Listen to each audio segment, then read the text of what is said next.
അയ്യോ എന്തൊക്കെയുണ്ട് സുഖമല്ലേ എല്ലാവർക്കും. നമുക്കൊരു മുട്ട പാർട്സ് ഉണ്ടാക്കിയാലോ? വായോ. ആദ്യം ഒരു ചീനച്ചട്ടി ചൂടാൻ വെക്കുക. അതിലേക്ക് 1/4 ടീസ്പൂൺ മഞ്ഞൾപ്പൊടി ഇടുക. അതിനുശേഷം 4 ടേബിൾ സ്പൂൺ മല്ലിപ്പൊടി ഇടുക. അതിനുശേഷം 2 ടേബിൾ സ്പൂൺ മുളക് പൊടി ഇടുക. മുളക് പൊടി ഇട്ടതിന് ശേഷം നല്ലോണം വറുത്തെടുക്കുക. അതിൻ്റെ കുത്തൽ മാറും വരെ വറുത്തെടുക്കുക.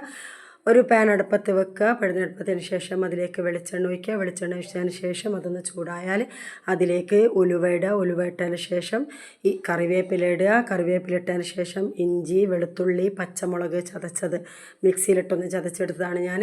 അതിലേക്ക് ഇടുക. അതിലിട്ടതിന് ശേഷം അതൊന്ന് വഴറ്റി കൊടുക്കുക. അതിൻ്റെ ഒരു കുത്തൽ മാറുന്നവരെ വഴറ്റിയതിന് ശേഷം അതിലേക്ക് 3 സവാള, അത് വലിപ്പമില്ലാത്ത ചെറിയ സവാളയാണ്, വലിയുള്ളി അതിട്ടതിന് ശേഷം നല്ലോണം ഒന്ന് വഴറ്റി കൊടുക്കുക.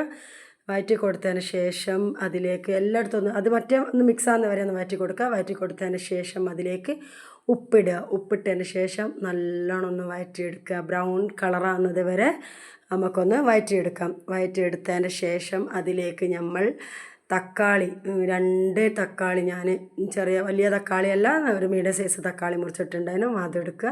അതിട്ട് അതിലേക്ക് ഇടുക. അതിട്ടതിന് ശേഷം മിക്സ് ഫുള്ളൊന്ന് അതിൻ്റെ എല്ലാ പച്ചമണം മാറുന്നവരെ നല്ലോണം ഒന്ന് കുഴങ്ങവരെ വഴറ്റിയെടുക്കുക.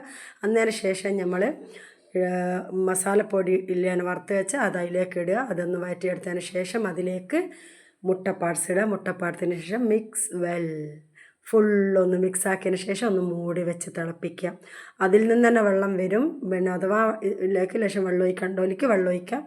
വെള്ളം വരുന്നതിന് ശേഷം അതിലേക്ക് കുരുമുളക് പൊടി ഇടുക. അതിന് ശേഷം അതിലേക്ക് ഗരം മസാല ഇടുക. ഗരം മസാല ഇട്ടതിന് ശേഷം നല്ലോണം ഒന്ന് വറ്റിച്ചെടുക്കുക. അപ്പോൾ എൻ്റെ ചാനൽ സബ്സ്ക്രൈബ് ചെയ്യുക, ലൈക്ക് ചെയ്യുക, ഷെയർ ചെയ്യുക, കമൻറ്റ് ചെയ്യുക. പൊറാട്ടൻ്റെ കൂടെ അടിപൊളിയായിരിക്കും. നിങ്ങളൊന്ന് ഉണ്ടാക്കി നോക്കിയിട്ട് എൻ്റെ ഫീഡ്ബാക്ക് എന്നോട് പറയണം. അപ്പോൾ ഓക്കെ, ബൈ.